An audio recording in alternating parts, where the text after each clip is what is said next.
Welcome to the Angel Rewatch, a spoiler-free retrospective podcast on Angel. I'm William. And I'm Derek, and this is a podcast for Over the Rainbow, originally airing May 8th, 2001, and written by Mira Smith. Cordelia gets up and is confused about her surroundings and then begins yelling for Angel and everybody else, before she realizes that's a terrible idea. Yelling brings the hell beast to you, as one certainly does, and Cordelia tries to run in her high-heeled boots. It turns out that the Hellbeast, though, is this dimension's version of a dog. However, humans are this dimension's version of cows, and Cordelia is tied up with an inexorably placed lasso. In L.A., Angel is losing his mind desperate to save Cordelia. He reads from the book, but the portal doesn't open, and not just because Gunn isn't in the scene. At the Hyperion, Wesley explains that the hotspot has gone cold, and they need to find one that is charged. We also find out that the name of Lauren's home is Pylea, which makes my job a whole lot easier. Gunn then shows up and informs everyone that he's quitting because What's-His-Face died. It's very sad until you remember that Gunn has to refer to What's-His-Face in the most vague way possible because no one, especially the audience, knows his name. Cordelia is sold into slavery in Pylea. She keeps up her regular Cordelia spunk even as she shovels demon poop. She even makes a slave friend before that slave friend is discovered and taken away. At the Hyperion, we meet Lindsay's replacement and the second Wolfram Hart lawyer who will end up in an island. He tells Angel that Wolfram Hart is looking to buy the building once Angel's lease is up, and let's face it, they probably will.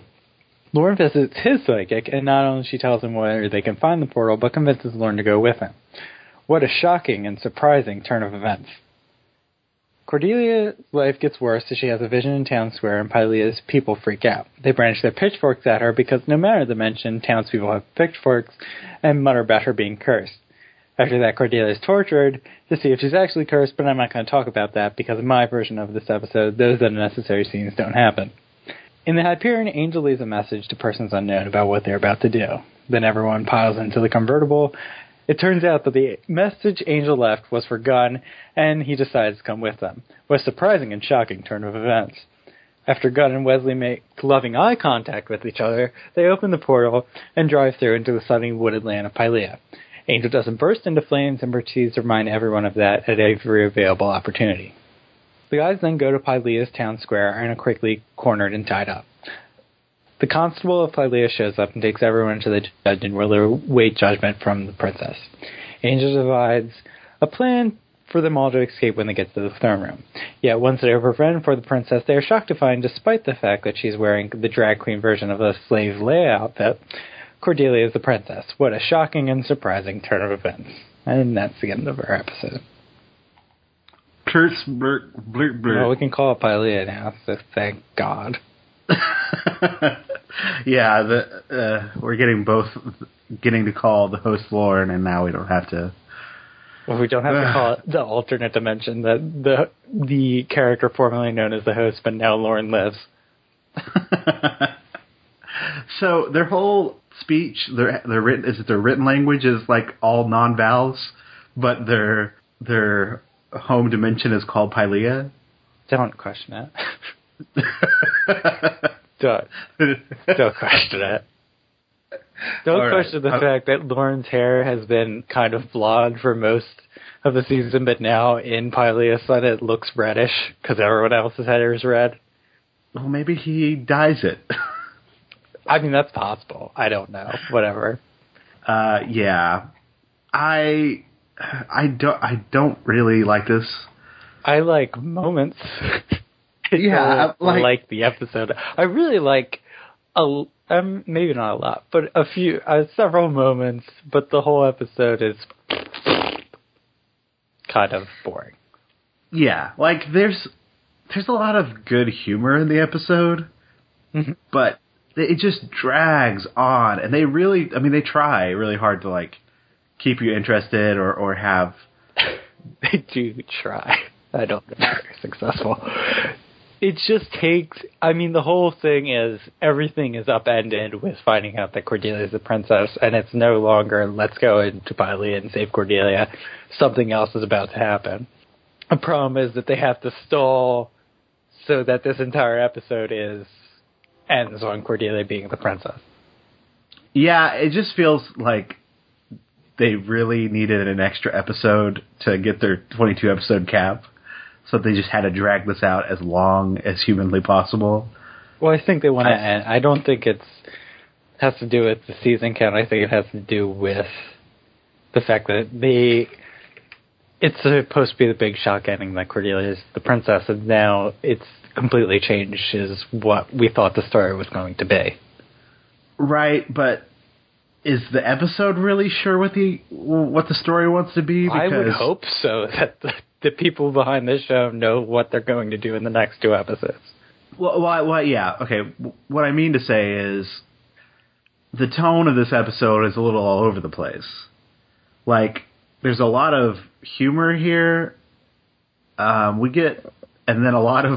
then we cut to Cordelia being tortured. Like, here's the problem. Here's where I would disagree. I think the torture scenes, we don't see we see the immediately before and the immediately after. But when she's a slave, it's pretty much the same tone. Like, she's still Cordelia, and she's still quipping and snarky and Cordelia. And then once we torture her for reasons unknown, because the episode is the exact same if the last time we see her, they're brandishing her with pitchforks and talking about her being cursed, and then she's the princess. Like, torture is not necessary at all. I agree with you. It doesn't add anything besides padding out more time, which they could have spent. More than the Cordelia thing, really, I think I have a problem with what they do with Gunn. Really? Because Cordelia is at least linked thematically to what her story has been so far this season, where the visions were a curse, but they're really a gift because they end up giving her this throne and all that. So there's a thematic link there. Gunn, he says he's going to quit, and then we don't see him for the rest of the episode, and then he just decided off screen that, you know what, I'm fine with it. Let's go to Pylea. I don't remember what they do with Gunn in the next 2 episodes, but it won't be him trying to decide between his gang and Angel Investigations, which is what last episode. I mean, to me, that comes across as a couple of things. One, I think either that's him making his decision between his gang and our gang. It is, but it happens off screen. Or they're just going to push it to next season. I think a better way to go with it is if he really doesn't go with them, and then he's with his gang, and then Wolfram and Hart do something to the hotel, and he has to decide between his gang or fighting off Wolfram and Hart for Angel Investigation. Or sure, but that's fine and everything, but that also means you're having to devote a lot of time. I mean, obviously, okay, there's a lot of time wasted in this episode, but in future episodes, if we want to be in this world, you're gonna have to keep cutting to Gunn dealing with lawyers. I don't know if they could have really feasibly done that in a 50-episode or 50-minute episode, but I think they can. There's a way. It's harder, but I think there's definitely a way to do it because. Next episode, and the other thing, there's not a whole lot of running with the thematic things they brought up in the last episode because I guess it's Cordelia with the visions, and I guess you have Angel and Cordelia. Angel being worried about Cordelia and their relationship with has been a running subplot. But right. Angel basically takes over the leadership role from Wesley, and there's no kind of reaction shots or Wesley having any kind of problem with that. Yeah, it's basically Wesley tries to rein in Angel. What I'll say about not at all successful at. Well, of course he's not, because it's because it's Cordelia, like he says. With Gunn, I think they could have done some things that would have helped give better reasoning for why he went with them at the end. If they need him to go with him, then I would like to cut out the Cordelia torture scenes and have a scene where Gunn is actually doing something besides a 20-second shot of him being sat in his truck, because that's the only time we see him other than when he quits and then he gets back into the convertible. Yeah, I would have liked them to have a callback for Gunn if you made it more about the fact that it's Cordelia, you could call back to the previous episode with Gunn and Cordelia in this season, where like she was looking out for me. I need to look out for her. Like I owe a debt to her kind of thing. Like you could do that very easily. Does he even know that Cordelia's missing before the phone call? Okay. Apparently he's informed off screen. They don't explicitly say it out loud. Well, I think we see Angel say it when he's talking into the phone, when he's leaving the message. Right, but when he says he's not going to go, he says, "I hope you find her." So he knows. He knows that Cordelia is missing. Which I actually thought that J.R. Reese Richards did a really good job in the quitting scene. Yeah, me too. Even though I'm not buying. I mean, there's a whole lot of mystery of whether Lauren and Gunn are actually going to go to Pylea, and I think that's pretty much moot because obviously they are. But I think they both acted it pretty well.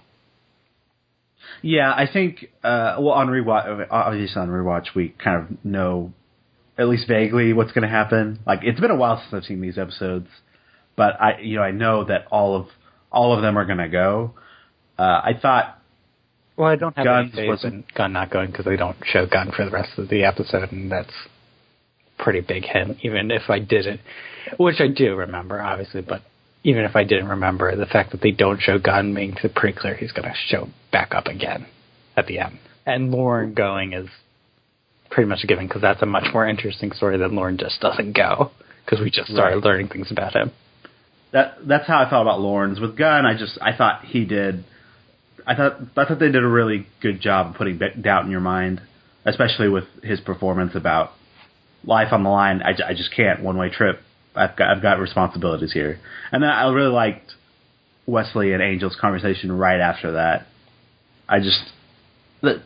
They're trying really they try really hard in a lot of ways in this episode, but I thought they did a pretty good job of fleshing out some of Gunn's motivations. They just didn't give it a clear reason why he would end up going afterwards. I mean, the phone call is nice and like it does sound like we're all going on a suicide trip, but I don't know why that necessarily gives you the push to go with them. But really, someone should stay.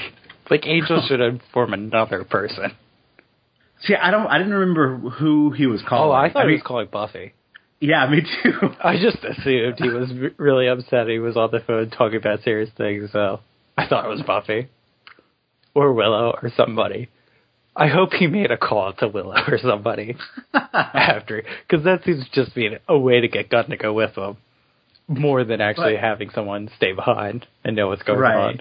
But but he's just forgetting all about Buffy there. She's got her own stuff to do. I don't know. I like the phone call. A lot of the stuff it just works. It just doesn't. It's not enough. Well, the problem with the episode is there just is a lack of urgency in going to get Cordelia because Angel's really desperate to get there. But we have really long scenes where Lauren talks about his home and Gunn quits, and there's no real sense that they're doing stuff, but there's no kind of, it's a pacing issue where they're not really desperate. No one is as desperate as Angel to get there. The episode isn't moving enough. It's a lot of slow scenes where people talk about their feelings, and it's not like, let's go get Cordelia now. And there's only, like, having Angel at that level gets kind of exhausting for a while. Like, every scene is him just being like, we gotta save her, it's Cordelia, we gotta save her, and then it just keeps dragging on. And then once he gets into the sun, he's couldn't care less because he's not on fire.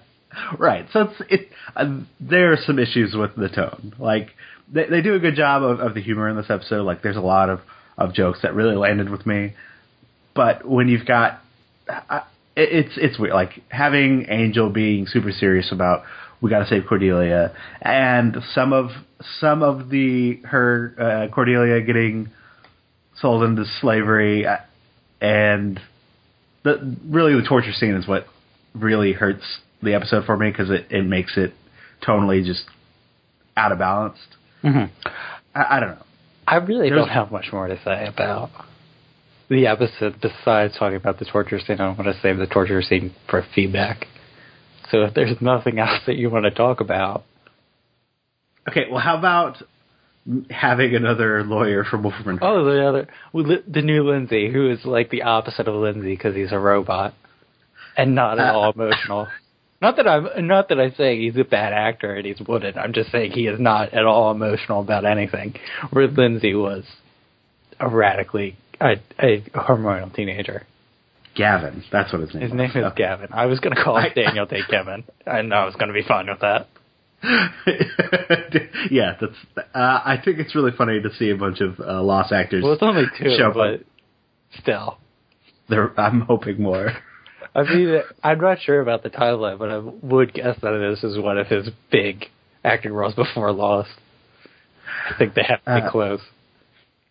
It is nice to know that Wolfram and Hart is still going to keep messing with Angel, because it has felt like with the wrap up of Angel being dark story, it kind of felt like Wolfram and Hart's story was kind of starting to get wrapped up, especially with Lindsay leaving.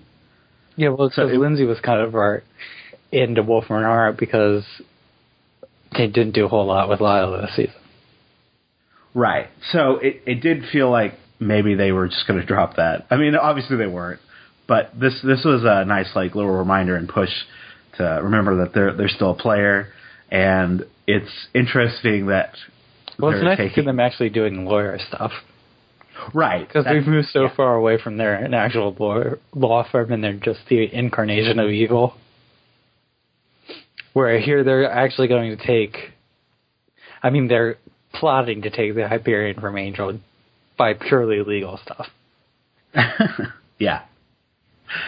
So I thought that worked really well. What else? I mean, he's only in that one scene. There's not a whole lot to talk about yet. I know. I was just trying to skim and see if there was anything really else that I got out of it. Well, I mean, what did you think of Pylea? Like the set, that world, like. I think a lot of the Cordelia stuff does a nice job of world building Pylea. I'm not, because it's so kind of jokey when she's a slave, besides, that one girl gets taken and to places unknown. There's not a whole lot of, I don't know. I don't feel like there's a whole lot of threat to Pylea. Right. But then on the other hand, everyone that gets there gets tied up pretty immediately. Yeah, I mean, part of it is the tone of when they're there. It's still very jokey for the most part. Because I get why Lorne hates it there. Right. Because it doesn't seem like, obviously, that he fits in with anything that's going on. But he also talks about it like it's a terrible, terrible, hellish place. Yeah, he calls it home sweet hell. Yeah. But I'm not getting a hell. I mean, and the other thing is that Angel calls it a hell dimension, and Lorne says not really. I think it's the hell for Lorne, but not for everyone else. But then there's like, when he talks about the music, which is probably the best scene in the episode, but then he ends it saying like Cordy's in a very bad place, and it's ominous, but I mean, she's a slave, and she's later tortured, but I'm not getting a lot of consequence out of what's going to happen to them in Pylea yet. Right, and we don't know the world, so we can't really make that conclusion. I guess it's a terrible place for humans to be because they're immediately sold into slavery. So there's that. Right. I found the world, I mean, it feels kind of just a little, not cliched, but like stuff we've seen before. I got a very Planet of the Apes vibe. Well, it's very medieval for some reason. Right. Yeah. I got Planet of the Apes because of like humans as slaves and demons as the people running the society. And the sets, they look nice. They I think that's an impressive. they put some money in. They put some money behind it, obviously. Even the backdrop of the castle worked well. I just think we'll need more time before I can make more judgments, but I thought, for the most part, them getting there worked pretty well. And even if it's silly that the way they get through there is by using the Ancient Mobile. Because for some reason, the metal doesn't make them go into a Siamese twin. I did like that they explained the magic lore stuff. Like the fact that the portals...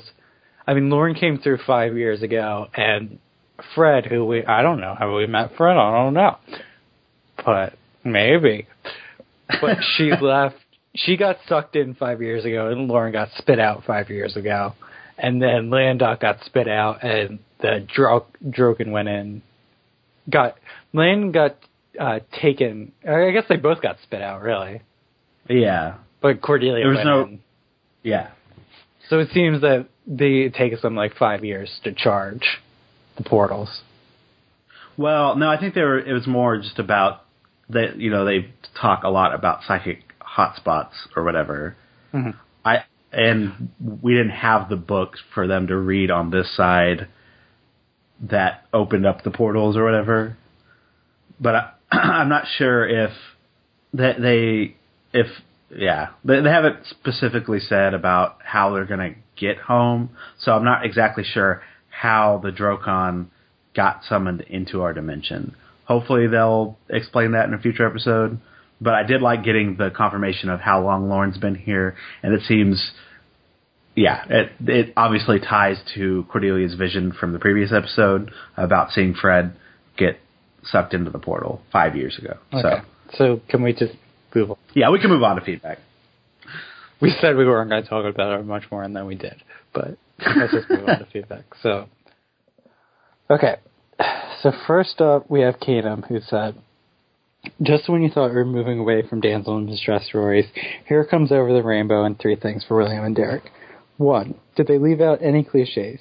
We've got a woman sold into slavery, accused of being a witch, and then physically violated. The trifecta.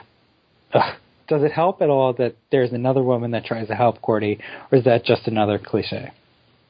2. I actually enjoy the goofy 4-boy sitcom that was smushed up against this Cordelia and Peril story. The problem is that they're smushed together. Kind of hard for me to enjoy Angel's goofy smile when Cordelia is being violated with an awl. 3. The pre-credit scene. Am I supposed to be laughing or scared? Cordelia's running style makes me think one thing, the music another. And the clothing scene, I don't care how well they are treating her now. I don't buy that Cordelia is sighing so broadly after what she's been through. And then he gave it a 58 out of 100. So this is the big one. We're going to talk about how offensive it is or isn't the Cordelia story. Yeah. Here's how I feel about it. I actually really do like when she's... Not that I like her being sold into slavery, but I like how Cordelia responds to it. And that she's still recognizably Cordelia. Like, she's in peril, but I wouldn't say she's a damsel in distress because she's still being Cordelia and still actively taking part in what's happening. The problem... Because this show is about these people being in dangerous situations, and if they're never in dangerous situations, then what's the point of watching it? Sure. The problem I have with the damsel in distress thing is because it makes the female characters be objects that need to be saved that don't do anything, that can't function without Angel swooping in. Right. And for the majority of the episode, it seems like that's what they're setting up. Like, the guys have to go save Cordelia. I like the twist with the end. Well, yes, Cordelia is waiting for them to show up, but that doesn't necessarily mean when they get there that she's just going to cower in a corner and not do anything. Right, but how we're viewing the episode, it's, her things are continually getting worse and worse for Cordelia. She's gotten sold into slavery. She's having to scoop up horse poop or demon horse poop. There we go. And we've got the other side where Angel's saying we have to go save Cordelia. We have to go save Cordelia. Obviously, there isn't like this desperate push to get there. I mean, we get that from Angel, but the rest of the episode kind of drags as they try and find a feasible way. They have to stop and explain how they're going to get there. They have to have Lauren and Gunn tussle with how they're going to get there, and then we just have the jokes peppered throughout. Right. I mean, it takes 30 minutes. I'm not sure the exact timestamp, but it feels like it takes 30 minutes for those four to get to Philea, and nothing really happens in between those 30 minutes besides they get there. Right. The episode felt really long before that. Like, I didn't remember exactly where the episode was going to cut off. So I actually thought the episode was going to cut off once the car went through the portal. No, but we still got like 10 minutes ago. I know. Yeah, so that's what I'm saying. Like, it felt overly long. But I don't know. I feel like we're getting off topic of if it's offensive or not. I'm conflicted, honestly. Like, because I don't have a problem with the slave stuff. The torture stuff is just unnecessary and is not needed at all. It's that scene. It really, really paints the episode in a bad light because tonally, it's mostly jokey. With this undercurrent of, Angel being like, we got to go save Cordelia, and that it being a one-way trip and dealing with some of Gunn's stuff, but really it's still, for the most part, pretty lighthearted, even with Cordelia being in slavery. Like, the jokes about, really, one pig, that's it? Like, obviously there's a lighter tone there, and then all of a sudden we have this testing if she's actually cursed. And and seeing her like kind of weepy and broken on the floor. It's really, really unnecessary. I don't understand why we have to have that, except that they're just trying to set up that the guys like to make the twist bigger, like that the guys have to go save her. I don't know. I don't think it is necessary. I think the twist still works without seeing terrible things done to Cordelia. No, I think like I said, the twist works just as well if the last time we see her, she's in that town square and everyone's brandishing their weapons at her, saying that she's cursed. And then you have Angel overhear that conversation, and then we see her that she's sitting on the throne.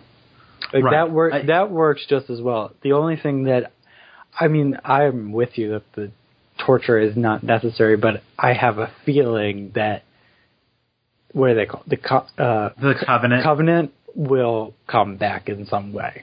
Right. Like, they have to introduce them, and if they're doing bad things, then maybe, whatever. Yeah, that's probably why. But you could still have the Covenant in a scene where you don't have them brandishing a white hot all going towards Cordelia's eye. Right. And it doesn't have to be that explicit. Like, if they don't have the awe and she's in there and the Covenant show up and be like, we have to test her for the sight. Yeah, and then just cut away from that and don't go back to when she's cowering on the floor, just a helpless little girl. Yeah. I don't know. It felt really, I mean, it's the one moment. Tasteless. Yeah, it's tasteless is probably because it's the one moment where Philea comes off as actually threatening. Because even when Angel, Wesley, and Gunn and Lauren get tied up, it's still pretty light. I don't have a problem with them going dark in a moment. I have a problem with them going dark in that moment where it just feels cheap because there's nothing in this episode requires that. Besides seeing Cordelia in some kind of deep pain. Yeah, I agree. It just leaves a really bad taste in my mouth. I don't know. I might have. I mean, if that scene's not there, it's not going to be like the episode's not going to be like overly like better. No, but it's going to be a lot better. The same pacing problems that it's on a mission to save Cordelia, but we're not too concerned about getting there in any timely fashion. Right. But it does, I don't know, it still drags it down for me. No, yeah, it definitely does. I mean, it makes my craw. I guess it's really a kind of writing problem too, but personally it bothers me as opposed to some of the other episodes. some of the other episode issues, just like the writing and the direction of it, that just wasn't working as well. Right.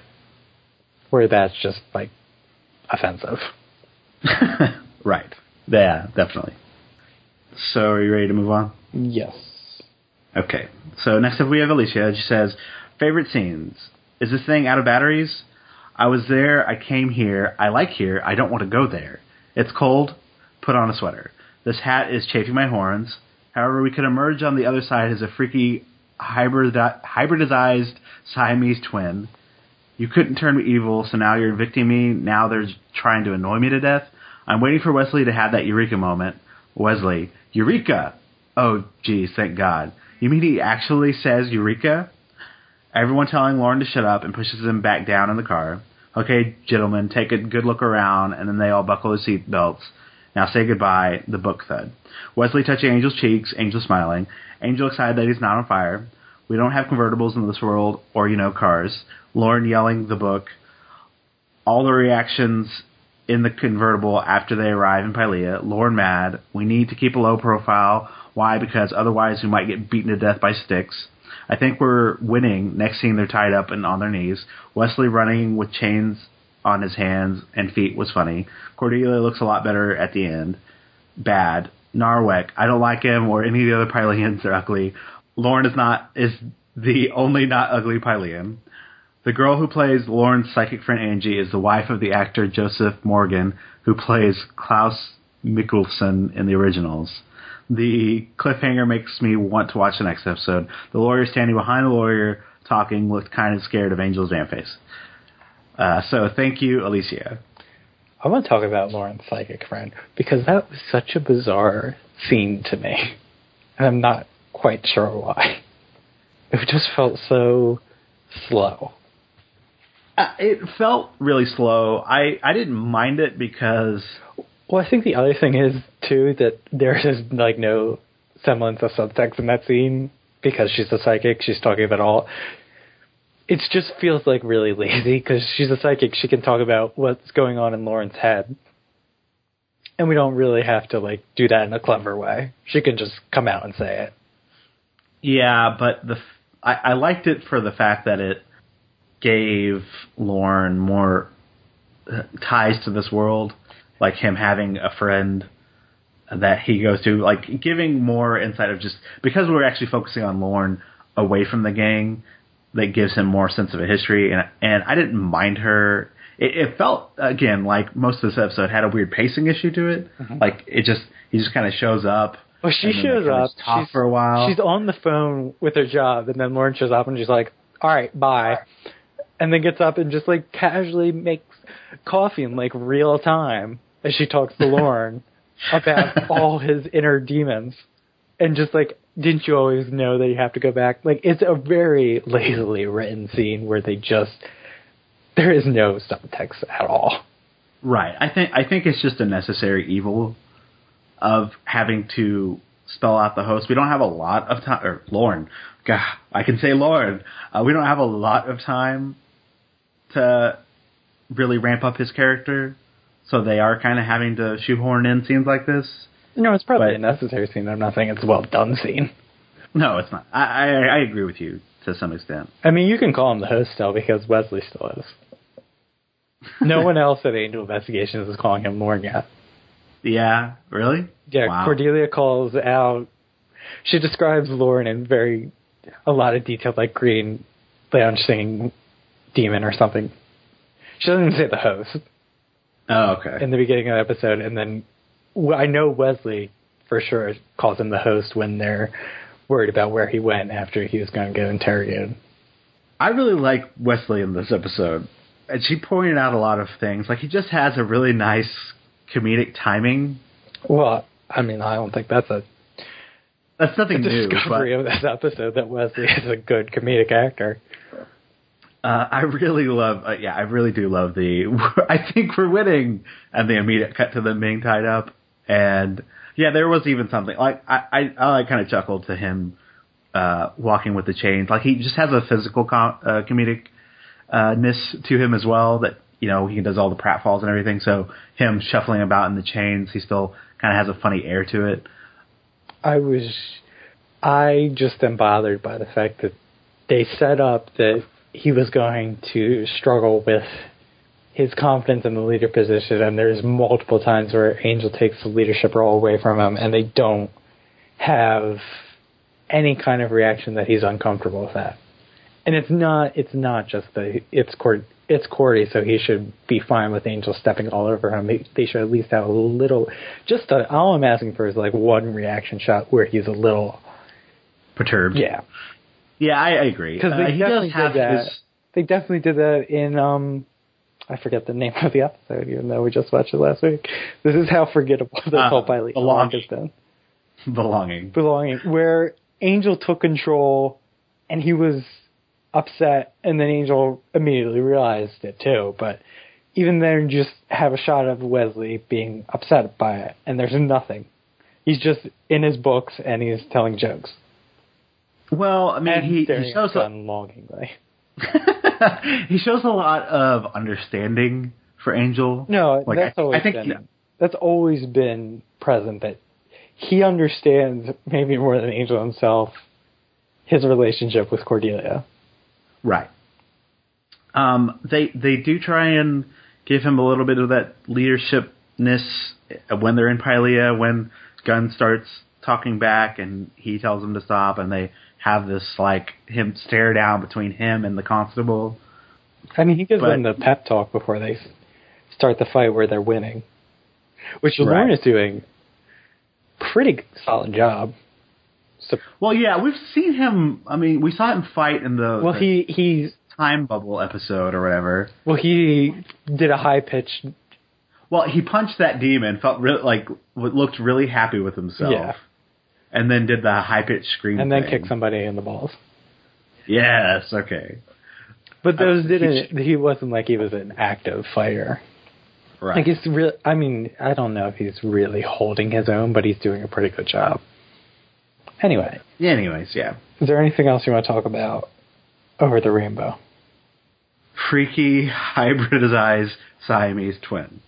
What was my favorite reoccurring joke in this episode? Well, it's maybe, besides Angel being happy he's not on planes, I think my favorite joke is Gunn being disturbed by the fact that was an actual option.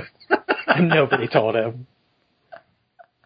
Which really just points out how much Gunn isn't in this episode at all. Right. I mean, they do it the first time, and Angel, it actually makes Angel go, yeah, I keep researching. But the Gunn joke just is really nice. It's really funny. And Gunn is always good for having reactions about the crazy things they go through. And it seems to be the only one that's still affected by it. Yeah. All right. Yeah, we can put Over the Rainbow behind us. And now we got to talk about Lindsay. So, yay! Okay, so I'm not going to read Tom's comment because it's very long, but I thank him for it because he was very respectful and nice when he wrote it. But he has pointed something out that I feel like we need to come clean with, that we've been kind of personally harsh on Lindsay in a way that we don't really talk about why we don't like him. It's just an accepted fact that we don't like him. Like, it all comes down to personal reasons, like his face. Which, I mean, I will admit to that I in particular have gotten a little bit ranty on Lindsay, and that's just because no one's contradicted me on it yet. Which is why I want to hear from someone that actually likes him. Because I've gotten carried away in not liking him because I haven't found anyone who does. Right, and I don't know if we've been exactly forthright about, especially afterwards, it just became kind of secondhand. When I say I hate Lindsay's face, it's not, I do have a personal problem with his face, but what I really mean is it's more the acting and the performance. That's what the shorthand of I hate Lindsay's face is what it really means. Right, and we weren't exactly specifically clear. I mean, we talked about moments of his over the top acting, and how like pretty much every time he's on screen, how his portrayal of Lindsay comes across. Yeah, so I wrote it out so I will stay on topic. But here is just I want to explain without jokes or exaggeration why I don't like him. And the fact is, in my mind, there's probably like a couple subsects of villains. But in Wolfram Hart, let's just go with the two, where there's Holland, who's like the mastermind and the guy who's already won the game before he even started playing it. Holland's evil and he's loving it. And then Lindsay is much more of like a human evil, where he's like the schoolyard bully, the conflicted, and the country singer. So if Holland's like the Disney villain and Lindsay's sort of like his henchman. And my problem with Lindsay is, even though he's written to be more than recognizably evil, I don't see him as a fully developed person. Lindsay really does have the toughest job as an actor, because who isn't going to want to play Holland because he has like a steady diet of scenery? And I don't know if it really is a problem with the performance or just an inconsistency in the writing, but Lindsay is just not a human being to me. He's a fictional character with some defined traits, and nearly everyone else on the show is a person. Gunn, Wesley, Angel, Anne, and Lorne are all like fleshed out people. Lila is probably on the same level as Lindsay, but she's also had a lot less screen time devoted to her than Lindsay. So that's really why I don't like him. And it's not just that I find his face personally annoying. Right. I mean, okay. I thought it was interesting. Like we've had Lila, not a lot, but she doesn't invoke that same kind of like, I don't really like seeing this guy. Like, so there is a certain kind of charisma with her character, even though they haven't like been great at her writing her. I don't know. I wouldn't say that. I think they've been good with writing her. I don't think they give her enough time on screen. Like she's just used too sparingly, I would say. Yeah, that's probably true. I think it's also how they try and use Lindsay. Mm-hmm. They flip-flop him back and forth between trying to make him look like a human person and just be this not over-the-top bad guy, but to be the villain. And so by him, trying to appear human and have these moments where he actually cares about something, it comes across a little false. Mm-hmm. And uninteresting. That's been my real problem with Lindsay in the show, is that he just wasn't that interesting. It's just believability to me that I don't buy any of his deeper emotions, and I don't know if that's because the writing doesn't seem to understand who Lindsay is, or that Kristen Kane is not just giving a believable performance in doing that. Like when we talk about how Lindsay being this deep down heart is still this country boy who's made it big, and he's just this poor white kid who scraped together and made himself through law school and got himself to be successful. Sure. But I'm not getting... I mean, in the last few episodes, they went over the top in trying to dump that on you by doing everything humanly possible with the guitar and just the outfit and the cowboy boots. Right. But there's not like a through line where I understand him. It's just all... I think when we talked about Dead End, that was all just kind of window dressing. Like, the characters are there, but they're not going the extra mile to really make him a person. And I think they've done that with everyone, and even, like, I feel like I understand Anne more than I understand Lindsay. Right. Like, she has a clear sense of history in this world, with so little time in this world.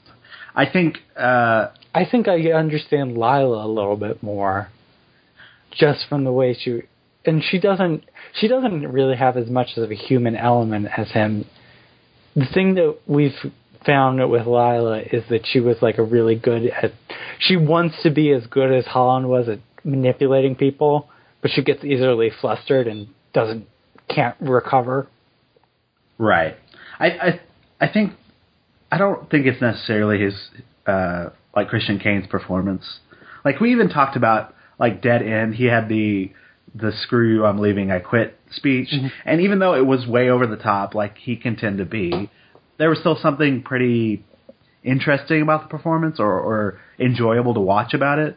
I think it has come down to the writing, because they've had like moments like when he wasn't freaked out about Darla and was kind of like accepting his own death. Like that was a really interesting moment for the character that they could have mined a lot of story from. And then they just dropped it. Like exactly. It seemed like he didn't understand vampires in a way, which made him seem just like stupid, but was probably the most interesting he's ever been, that he has this naive quality that he's not really understanding the world that he's in, or thinks that, I'm not sure if it was naive or just he didn't care at that moment because he was obsessed with Darla.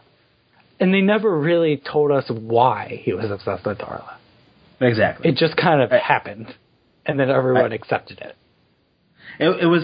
He was being more of a focus point of Angel's mirror, like the darker side. Why?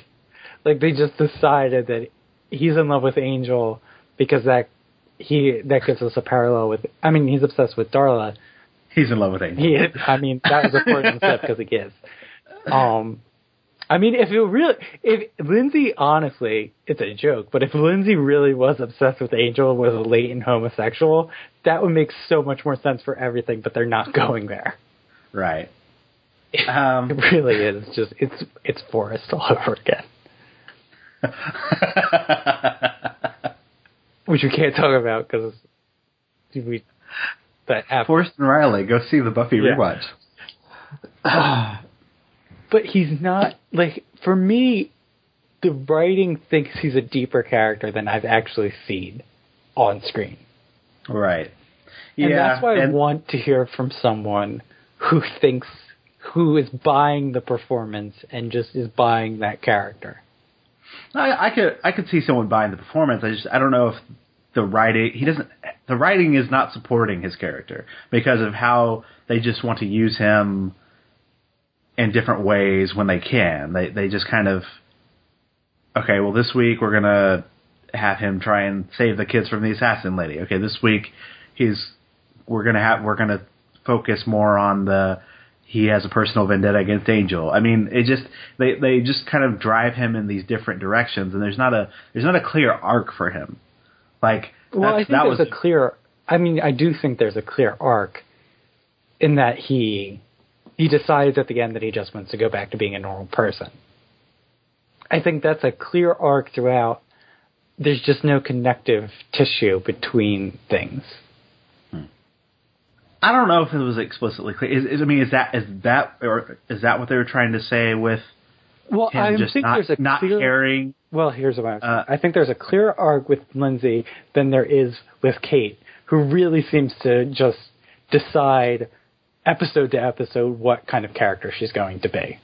I think the thing with Lindsay was, for me, that he comes in and out of focus. Where one week it'll seem like he's doing something and then he gets pushed to the background and then he comes back out and it seems like he's in focus again and they understand what they're doing with him, and then he goes back into just being obscure, kind of the henchman villain, and then he comes back out and he has these human qualities. And there's no real connection between them. He just like goes in between those two.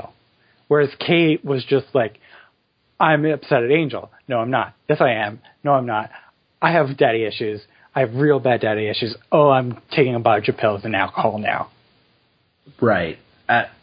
When you can sum up Kate's character with daddy issues, and that's pretty much her character, there's a problem there. With Lindsay, I don't think they did a good enough job of giving him consistent inconsistencies with his character about him trying to save the day and then also being, an evil lawyer. I'm trying to struggle with when we found him the most interesting is where he didn't care about dying. And then that was the one thing they never followed up on. Were they trying to tie that to he just doesn't care about this job or this life and this isn't the person he wants to become?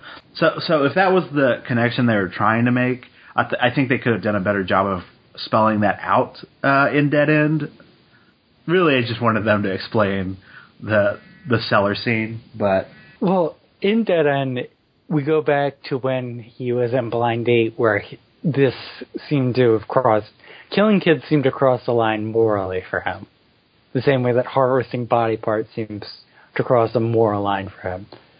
The problem is, I don't know when he decides that moral line is in effect. Because he was completely willing, even though they're going to give some money to the end, he was completely willing to steal all that money from that homeless shelter. Right.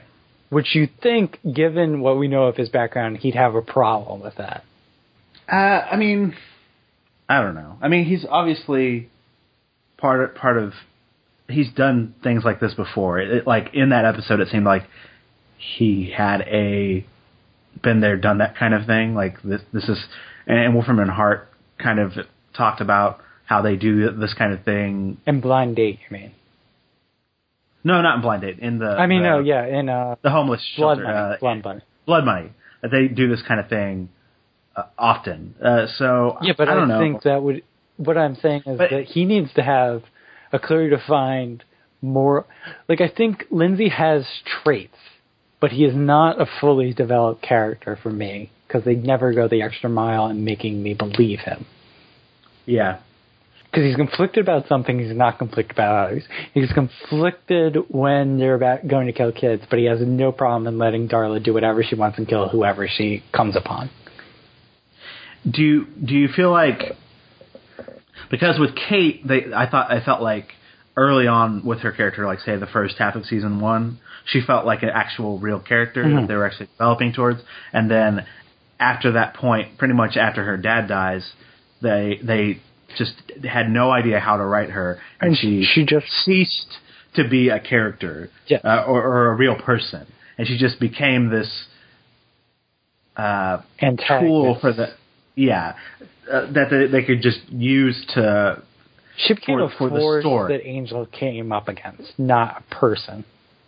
Right, and for the most part, Lindsay has focused or has been used in the same way. It's just the moments that they've tried to make him seem like a person, it hasn't come across as believable. And I'm not sure if that is the acting or not, or if it's just the writing.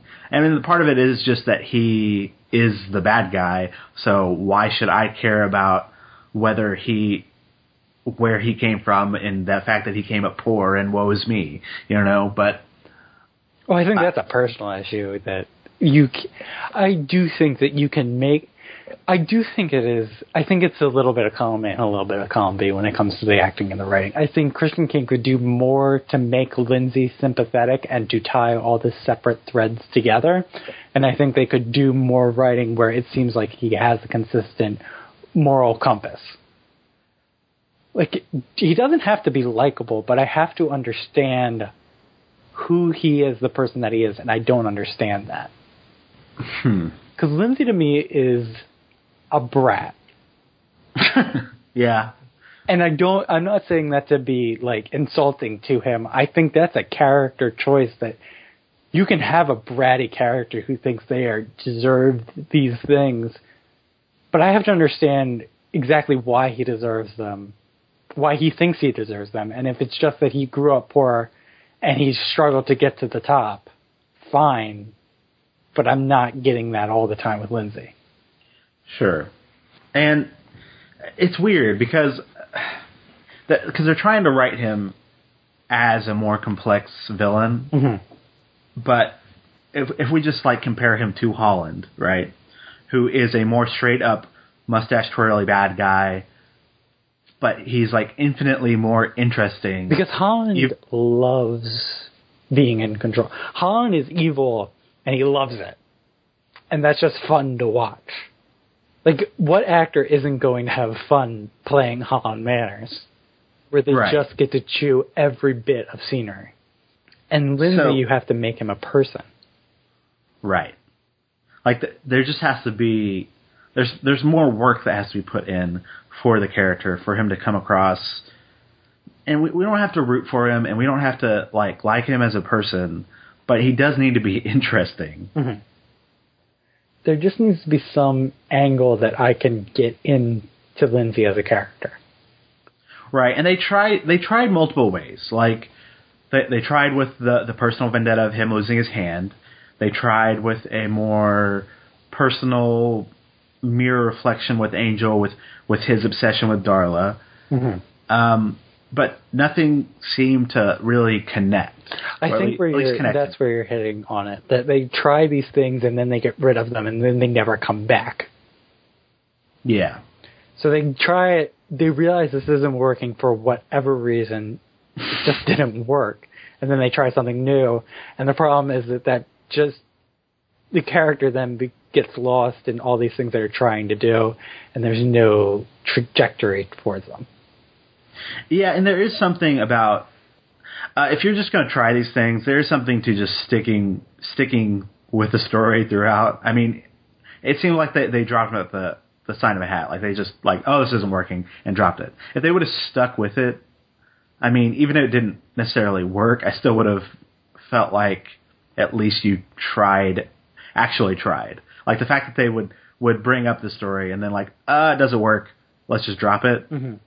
Kind of just shows that there's little faith in the character to begin with, which is probably why he kind of got rid off the show. But that is what it is. I think that sometimes they would bring stuff back. Like the hand, they bring back... like, he comes in and out of focus, where they bring back the hand and then it just gets pushed. Like, we don't even talk about the hand doesn't... We don't even see the hand. And then he gets his hand smashed when Angel comes back and... Epiphany. Yeah. And then it's like, oh, my hand. So terrible am I. And then in Dead End, it's all about the hand. But in between that, it was all about him being obsessed with Darla. Right. And I understand that, like, those are different traits that they could... Like, they could make all those things work, where he's upset about the hand, he has this obsession with Darla. But it seems like they only want to focus on one thing at a time. And not tie all those things together. Right. Okay, so I feel like we've explained enough why we don't like it. But I still want people... Like, if you disagree with us, as long as you're respectful about it, please do. Because then it just becomes a vacuum where we pile on because we're not getting any kind of pushback on our opinions. Right, like, I'm glad that we at least got to have this conversation. And it's the most we've talked about Lindsay, but it was kind of the deepest we've talked about Lindsay. Mm-hmm. So, I mean, I think it was a conversation worth having. Yes. I still want to hear from someone who actually likes him so I can understand why. Because for me, it just comes back to the fact that he isn't fully fleshed out. Right. But for some people, maybe they're not related, but maybe some of those stories actually stuck with them, mm-hmm. or hit them in a different light. It would be interesting to hear in either case. But yeah. All right. So favorite moment and scores? Yes. So our favorite moment is the same one, correct? Yes. So it is Lauren talking about how Pylea doesn't have any kind of music, and just that he always understood music. And he thought he was crazy, and that just really hit me. And the thing I said last week is you don't have to create a real character for someone named the host, but when you give them a proper name like Lorne, you need to develop a backstory and develop their likes and dislikes and just make them a human being. And I think so far they're doing a really excellent job with that in only 2 episodes. They're doing a better job at making Lorne into a human than they did with Lindsay over a season and almost 3/4. Right. Even though Lindsay really is in the pilot and then he's in like the last couple episodes of season 1. That's true. I mean, part of it is just that, well, one, Lorne's with our gang. Well, so Lorne's a good guy and he's likable. Yeah. Exactly. He's likable. He has charisma to his character. There was always something interesting about him, even before we knew him. Yeah. And I did love getting this speech as a twofold of setting up both Pylea as this place that you normally go to, but also kind of giving more context to Lauren's backstory. And yeah, it definitely hit me. I even like the little bit about the first time he hears Aretha Franklin. It works really well at making him seem like a real person, and how passionate he talks about music. It just really worked. Okay, so as far as scores, I ended up giving this a 57 because, I mean, this still, if last week was a part 1 of 4, this is a part 2 of 4, and a part 2 of 4 is not going to be a great story. Like, in a 4-act play, your favorite part is not going to be the second act where they set up a bunch of exposition and don't really do anything, which is what this is. Right. I mean, they're just building on the same... They're building on the introduction they did in Belonging. Right. And still ends on a cliffhanger. Like, I don't read the comics for reasons I will explain when we get to the end of season 5, but I understand that. Is it not that they're written up into, like, it seems like they're written up into an episode that's just separated through issues. Kind of. Which is what this feels like. Well, this is one big long story, and we're getting a little chunk of it. Right. This feels like the most comic book formulaic kind of thing of a 4-episode arc.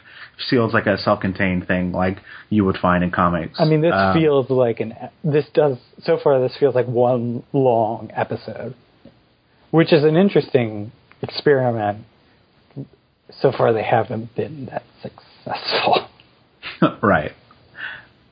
For my score, I went with the 59 out of 100 for pretty much the same reasons you did. Like, it's interesting that that this episode does as little as possible. Like that last week we got the setup, then we have this whole part 2 where nothing ostensibly happens, and that's kind of the reason why I'm giving it 59 out of 100.